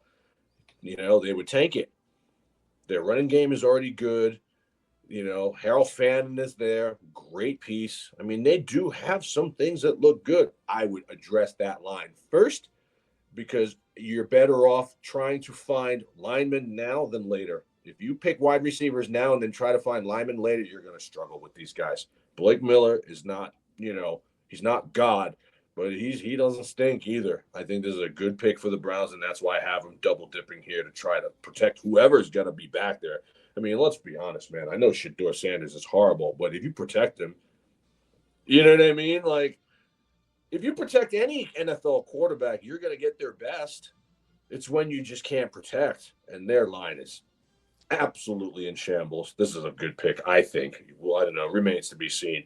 Most of the time, you don't want to double dip at one position, but this is the Browns we're talking about, too. Yeah. You have to. I don't necessarily think the Bears would go offensive line here. You haven't taken Caleb Lomu. I do. He's more of a prospect to me, like the theoretical guy that he could be versus a finished product. But I think the Bears will probably go defense here. They'll take a pick into the pool of the pits of the draft, in my opinion. I'm not a huge fan of a lot of the defensive guys in this area, but I don't know. I mean, obviously, Ben Johnson's a big trenches guy. It's what made the Lions the Lions. And, there's always an interest in improving there. I just think they have more needs defensively. And also, I'm just not the biggest Lomu fan. I think when you take a picture of him and you look at him, he seems like the ideal offensive lineman. But then you kind of look at his overall like skill set, and it's just kind of like, I don't know. Here's the deal. This is not a pick that they would have made in February. But Drew Dahlman retired. Okay? And so that's a hole you have to fill. Now, can Lomu play center? Are they going to move some parts around? I think that they're looking at the body of work that they did with their first-year head coach and how well things really went. And they're just like, we are not letting Caleb Williams get Mahomes. We are not watching. We are not letting that happen to our franchise quarterback. We're going to run the ball with every fiber of our being. We're going to throw deep when we can. Okay, we're going to get rid of DJ Moore because Luther Burden is an absolute baller. We don't need him anymore. And we are going to protect Caleb with everything we have. We are going to bring the secondary down to protect Caleb. And Lomu is not as bad as people think. With now back-to-back offensive tackles gone, I feel like the Bears are going to have the hair on their neck stand up and feel like they need to jump in. Is it a reach? Maybe. But it fits what they're trying to do. It fills the need. I understand they need defense too. But what does defense help you if Caleb Williams is injured? It doesn't make sense to me. And let's take it one step further. Is their defense really that bad? Look at the body of work that the Bears defense did this year, guys. Hot take. NFC Championship game, Bears-Rams in Soldier Field. Would that surprise anyone? Guys, would that surprise anyone? The Bears are another team that have done this right, guys. They've done it right. They draft Caleb. Everyone laughs because he's zesty. You know what I mean? He's the NFL version of Karl Anthony Towns. He's kind of weird. Okay, they bring in DJ Moore for a little while. Then they draft Rome. They draft Luther. You know, I mean, they've done it right. They get their head coach. Tell me this team hasn't done it right. They've done it right. And I think sometimes you have to make a pick that's not sexy to be smart. And I think that they're going to get caught in the trap of the last two picks being offensive linemen, and they go Lomu here. I think it just makes sense. And I'm banging the over for the Bears this year too, man. They're a team that no one's going to want to trifle with. Colston Loveland's another guy that's going to go to the moon this year. And all of this revolves around getting a guy in there to replace Dahlman and then picking up whatever you can later in the draft defensively. I love the Bears this year like I'm a Bear fan. I think they are going to go absolutely ham. The Bills aren't leaving the spot without a wide receiver. Plain and simple. Period. They're not going another year where their wide receiver Write it down. is a bunch of just nasty grossness. I love Casey Concepcion. He's one of my favorite players in the draft. Where Concepcion goes. Put your house on it. Put your house on it. I like this guy. You opened my eyes, man. I went back. I told you, man. I did a little bit more film study on Concepcion. He's still not my favorite wide receiver in the draft. I'm still taking Lemon. I'm still taking Tate. You know what I mean? I'm still taking Jordan Tyson over it, you know, because I just think the potential is better there. But again, Casey Concepcion is going to land with Josh Allen in a new stadium. Dude, that sounds kind of nice. Him and DJ Moore, that's DJ just Moore insane. on one side, Casey Concepcion, and then if the other two guys do anything, I mean, you have decent wide receivers, but they have not played to their potential. And what's his name is just a slot guy. You need a guy that can go deep. They know that they need defensive help, but they are going to try to turn themselves literally into the AFC version of like, or their comp would be like what the Bengals do, where they just score 40, man. They're going to try to just score 40. And if the defense can just not give up 41, they're going to try that because they have had decent defenses and still haven't been able to win. And I just don't see if you're a Buffalo Bill here, if you can literally let Casey Concepcion pass you here. I just don't think you can. You have a lot of needs, but you'll always need a field stretcher like this. And this kid's a baller, man. He's good.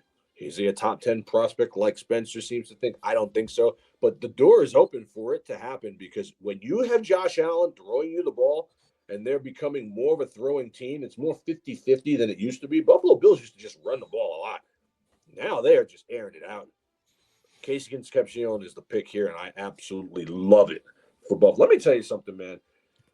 This draft is not the best draft, but if these players go to the teams that I think they're going to go to, next year is going to be absolutely lit for some of these teams. And Concepcion looks like a Bill. He absolutely looks like a Bill. I love this pick for them, and I really hope they take him. Yeah, 49ers, man, are such a weird team. So bizarre, in my opinion. You have them taking Akeem, the edge out of Florida. They really had quite the defensive line last year, truthfully. Messidor's a monster, bro. Motor, power, usefulness. Messidor's a monster. People are like, he's only good because Bane was there. No. Tell me you don't watch film without telling me you don't watch film. Okay? This kid's a beast. And what do the Niners need? What do they need?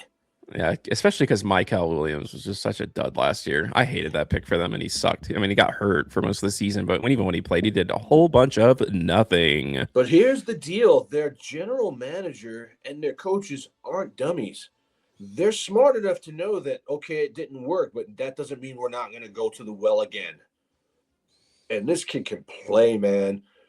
And the Niners know if they have to have any shot of winning that division, they're going to have to get better on defense. I know they were hurt a lot. I get that. And I know they still went far. Just think about a healthy Niners team, okay, with this guy.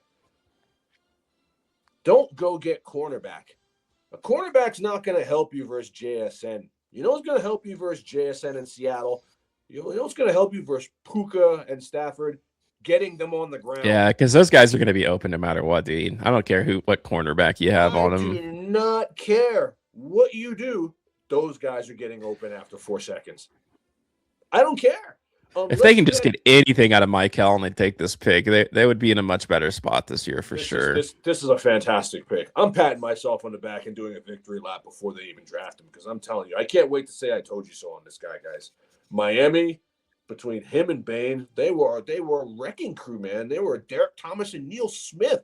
And let's take it one step further. Both of them stopped the run. Both of them are good run defenders, and they get after the passer. The fact that this guy's here for the Niners at this, dude, Shanahan's going to be hard when he sees that this guy is here waiting for him. I love this pick for the Niners. I think it makes sense. And here's another thing, man. The Niners are a dark horse. Purdy's better than people think. Kittle will be back. This could be the swan song for CMC, but they're still the Niners. They're still going to put up 30 points a game if they get anything out of their defense. Don't be surprised to see them in the AFC Championship game, in the NFC Championship game. Why? Because they can, and they have coaching.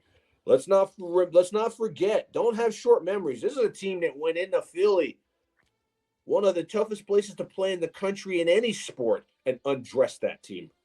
Look out if they get defense. All right, let's hop over. It's the Texans. I like this pick for them. I think it'd be pretty interesting if CJ Allen, it's just kind of the smart, safe pick for them. He's just kind of a stable linebacker, not necessarily a cover linebacker. He's intelligent, reliable, good instincts versus the run. He's just your slot and play, man. This is another one of those teams where their success isn't going to come down to a rookie or team need. They kind of have what they need. I mean, other than offensive line, but I think there's just no one here. I just do not think that there's an offensive line here that would not be an absolute massive. I don't know. I mean, I guess they could take Max from Arizona State, but if they just want to make their team better and they'd be happy because he fell a little bit, CJ Allen would be a good pick here. Their defense is great, dude. It comes down to CJ Stroud. How far is he going to take them, man? That's the only thing going on for the Texans right now. It's the only relevant topic in the entire organization. They have all the tools they could ever. I mean, I don't know. Wide receiver help, maybe. I don't know. They're fine. I think they have all. There's nothing on this team like, oh, dude, if they just had that last year, they could have made a bigger run. No, they stopping this team is CJ Stroud. That's it. And I normally would have taken a tackle here. But all the good tackles are gone, guys. They're all gone. And do you need pass rush? You got the best two edges in the league. Your D tackles are solid. Your corners are good. Lassiter is a beast.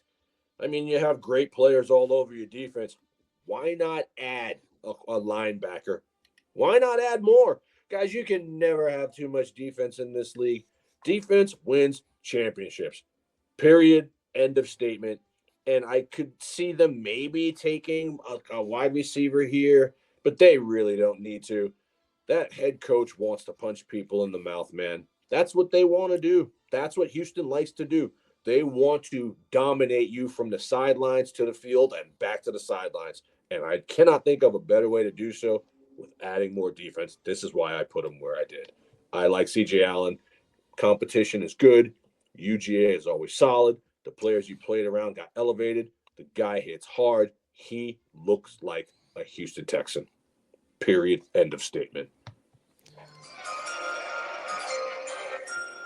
Second first-round pick for the Chiefs. You have them taking Colton Hood, cornerback from Tennessee. Tennessee, man. What a secondary they had, huh? Oh. I think he's one of the more complete corners in the draft. He's kind of got average size, and he can get a little grabby in the air. So you're really kind of hoping to develop and shape him a little bit more into a more polished product, but it's there. What does Spagnuolo do? Yeah, I mean, what is Spagnuolo going to the Hall of Fame as a defense? There's a reason they let all of these corners walk out. They don't care, dude. They just do it all over again. Press man bully. The first three words that should come out of any man's mouth when talking about Colton Hood is press man bully. How do you not take that guy? Guys, go look at Colton Hood's tape from Tennessee. The guy was everywhere. He was everywhere. He will put a stamp on the other team's wide receiver one, which is exactly what the Kansas City Chiefs need to do now that they traded away Trent McDuffie. And see, like Tom Brady and the Patriots had this mold of, well, Brady's just going to take less to keep more money on the team for players. This is what the Kansas City Chiefs do. They draft Marcus Peters. They draft Trent McDuffie. When we get a couple Super Bowls out of you and get tired of your attitude, we trade you. And then with the picks that we go get Colton Hood. We go get Avion Terrell. And then we give him to Steve Spagnuolo, and he takes them to the lab and cooks them and turns them into all pros. And then when we get tired of them again, we trade them to the most contending team that needs a Super Bowl win today. We get a first-rounder plus, and we do it all over again. Colton Hood's a beast, bro. I was surprised to even think that I had him on this list. He could go higher than this, man. Yeah, he could. I mean, after McCoy and Delane, for me, it's Hood. And because of the schemes that Spagnuolo will like to run, he will be used other ways that those guys might not. He's physical. He's more physical than Mansour Delane. More physical by a lot. You don't have the injury worry with McCoy, and he's a day one starter, bro. I love this kid. Okay, he plays cornerback like a box safety. Who doesn't like that? Okay, he demands the catch space on the jump ball. So you're 50-50 T. Higgins, guys. He's going to make you work for it. Okay, he's a little grabby. Okay, he's a little handsy. I can live with that. But he operates with the discipline of a cornerback one. I absolutely love this pick. I hope the Kansas City Chiefs take Bain 1 and Hood 2nd. It's a dream scenario for me as a Chief fan. Dream. Do not take a wide receiver. You can find a wide receiver later. You can trade for a wide receiver. Your defense has more holes than any defense in the NFL right now. You must get these players in. Colton Hood's going to be a blue chip starter in this league. Absolutely one of my favorite picks here. And it just so happens that it's going to be on my team. Tennessee is no slouch. They play good competition too, you guys. Let's not act like the Volunteers don't play good teams. Just look at what you're looking at on the screen right now. Colton Hood's closing speed is insane, and look how he tackles. It's insane. I like this kid. He's a first rounder for sure, and I hope he comes to my team. All right.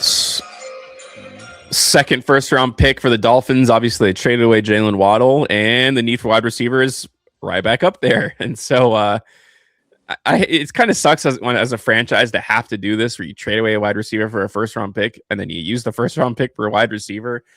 I don't even know if they really should have traded him, to be honest with you. I think it was kind of a weird thing for them to do. You bring in a prove-it quarterback, and then you give him a whole bunch of nothing. But the Dolphins are just not run very well, and so they're really throwing all their chips in the middle for a super mega rebuild based on picks, which never really works out in the NFL. But here we are. You gotta have some veterans. Gotta have something. And so Denzel Washington is kind Trading of a catch Waddle monster. Was weird. Very weird. Love Denzel Boston here. I love Denzel Boston here for them. I mean, look, okay, you want to shed salary. You know you're not winning. I mean, nobody knows if dude was happy. Who knows? You know, I mean, he's a good wide receiver, but you ship him to Denver, and now you got holes all over the place. You have to give your quarterback something to work with. I mean, he's a running quarterback to top it all off. The Miami Dolphins are going to be bad, man. Oh, they're going to be awful. It'd be shocked if they weren't the first overall pick next year. They're going to be really bad. But I see the vision. You know what I see when I see what Miami is trying to do here? I see the vision kind of like I saw the vision for you and the Raiders. They're recognizing that it didn't work with Tua. The quarterback class is not great this year. We can get good players at wide receiver and corner and start to build through the draft. Their line is actually okay. Their defense is better than people think. They just need players. They don't have a quarterback. You know what I mean? Devon Arsham, Ollie Gordon, they're solid players. I thought they might take a tight end here, but I can't see taking a tight end before a wide receiver with Boston sitting here. So I said Boston's the pick. Pac-12 stand up. Washington, they don't play the best competition, but the competition they play is not the worst. You know what I mean? It's not the worst. And he's a beast. I think this is a good pick for them coming back, and now they shed salary. He'll be on a rookie deal. I mean, I see why, actually, now that I'm just talking it out, why they traded that guy. You're not winning with him, so you might as well get everyone out. Get Tua out, get Tyreek out, get them all out. You know what I mean? They're going to have to keep Ashan happy, but other than that, I mean, Malik Willis, they might win 4 games with what they have, but I like Denzel Boston here. I don't think this is a bad pick for them. They had to get a wide receiver. Yeah, last couple of picks. It's the Super Bowl matchup. It's the Patriots. You have them taking Jacob Gonzalez, linebacker. I'm sure he's down here somewhere. Oh, Rodriguez. I'm sorry, I said Gonzalez. Racist to me. Linebacker out of Texas Tech.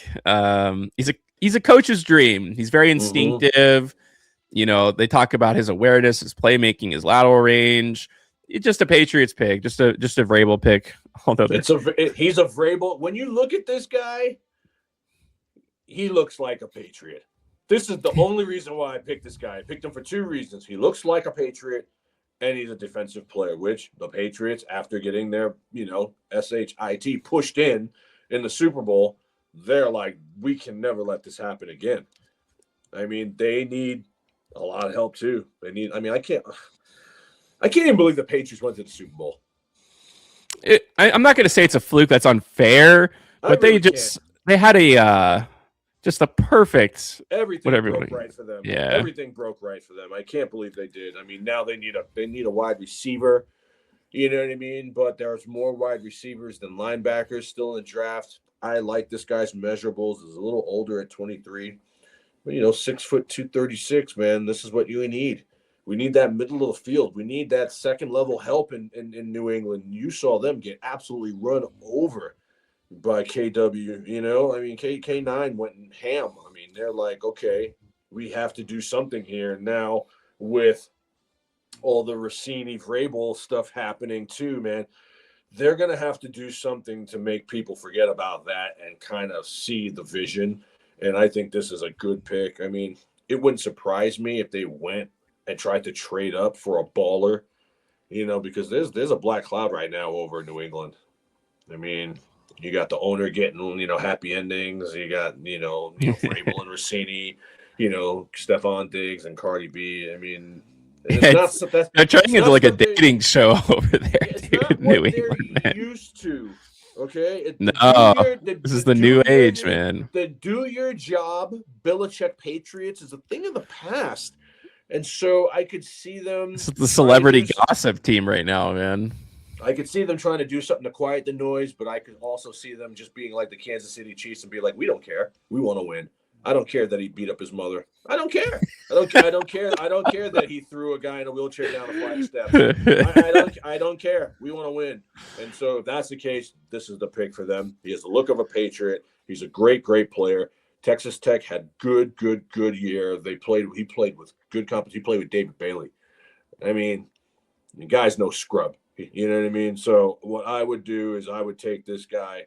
I mean, he's a first rounder. If he falls out of the first round, I'd be kind of surprised because it fits what they're trying to do. They got exposed badly in the Super Bowl. And I don't think if they're serious about ever getting Drew back, getting their quarterback back to the Super Bowl, that they can let that happen again. All right. This is it. Last pick of the first round. Seahawks can do anything. They don't need anything, They can just. They do. They lost their quarterback.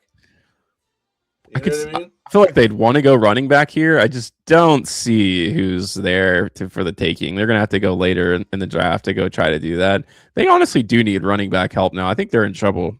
You like Zach Charbonnet a lot more than I do, man. I think Zach Charbonnet is just he's hurt. He's hurt.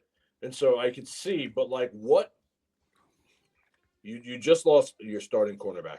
What running backs right now are you taking over a guy like Avion Terrell when you need that defense to be filled? Who? You know what I mean? Who? Yeah, Avion Terrell. That was my thought process. Yeah, he's not. He doesn't have very big size. That's obviously his big kind of downgrading part of his game. He's kind of just a clean prospect. He's competitive. He's got good body control. He's actually got the ability to blitz. He's just like one of those. I can't think of his name now. He plays for the Ravens. He's Mighty Mouse. That's what he is. He's Mighty Mouse. I mean, you have Nate Wiggins. It kind of he's like which makes sense because he played for Clemson too. It's kind of like he's kind of like the prototypical small cornerback from Clemson. Honestly, you have to replace Tariq Woolen. Yeah, you have to. I'm sorry. You can get the guy that played behind Jeremiyah Love in the next round. He'll still be there. There's a couple other guys that are still good. The Penn State running back will be there. I mean, you can trade up. I'm sorry. If your CB1 goes, that should be your number one priority of filling. I know your running back room is a mess, but they did have a guy behind Charbonnet and KW that they brought in. I forget his name that everyone was saying that he could carry the mail. Let's see. Give the guy a shot. I mean, we all know that Seattle is one and done. Seattle is one and done. Okay, Sam Darnold is not taking his team to the promised land again. The Rams have reloaded. They've done too much. I still believe in the Niners. They are better coaching. They just had their year. The JSN is going to come back to earth. I think he'll still be great. But what have the Seattle Seahawks done in free agency that makes you believe that they can do this again? I don't know if they can. I really don't. It'll be a nice little race between them, the Niners, and the Rams. It will be, and throw the Eagles in because the Eagles will still be good. But I think all those teams are still better. I just think sometimes, man, the fairy dust happens. It just happens, man. And look who they played in the Super Bowl. An absolute joke of a New England. New England got every break possible. They didn't see the competition that they could have faced in the Super Bowl to win it for them. I'm not taking it from them. I loved Seattle all year, and I loved them in the Super Bowl. So I'm not trying to poop on them. I'm just saying the NFL changes from year to year, guys. It's not the same NFL next year that you're going to expect Sam Darnold to come out and be Joe Montana when it counts. And let's be honest, he wasn't even Joe Montana this year. The defense carried him when it counted. That's the show, 1 through 32, long show. But, guys, if you want the information, man, this is how it goes. You know what I mean? We're not just going to – No, it's good. It's good for the draft, too. We're not just going to pull a name out of a hat and say next. We're going to give you information that you need for your own potential mocks. Some of you have mocks that have money on it. And we're football guys first, man. He's a Raider fan. I'm a Chief fan, but we're NFL fans first. And we're looking at this as if we're getting paid to do it. We put a lot of work into this, and this was my mock. I know Spencer had some things that were different for his, but I can stand by every single pick I made and tell you why I made it. Some of it may not make that much sense to you, but it makes perfect sense to me, and that's why I love the NFL draft, because we can all have differing opinions. And then come Thursday, all of a sudden, like when all of a sudden you hit and you look good. See, that's the difference. Me and Spencer, man, we put it on film. We put it on film, dude. It's my favorite part of the draft, man. I like to know when I'm right and wrong. That's it, man. We put it on film. 10 toes down. 10 toes down with every pick. So Thursday, we will be doing our live show on YouTube. It will be out there for all to see. Feel free to comment, like, comment. We'll share it all over the place. And then as it's happening, it'll be a 3+ hour show, our longest show of the year. But yeah, it is Christmas for us. It is, dude. It's so fun. We know it's long. We appreciate you guys hanging in there for us. And guys, we're not for the casual fan. I just got to say that. I mean, we are a handicapping podcast, but we do all things NFL. But we're not for the casual fan, man. If you're like a guy because of like the colors on his jersey, like this is not the podcast for you. This is X's and O's. This is every inch of blade of grass on the field. This is knowing what your quarterback likes to eat before you draft him. We are those guys. We are those guys. And that's what World of Matchups will always be. So on behalf of WOM, I am Dexter Reed. On the other side of the glass, it has been Spencer the Wiz, guys. We are out, but we'll see you guys on Thursday. Thank you for the love. Can't wait. Always. We're out. See you guys.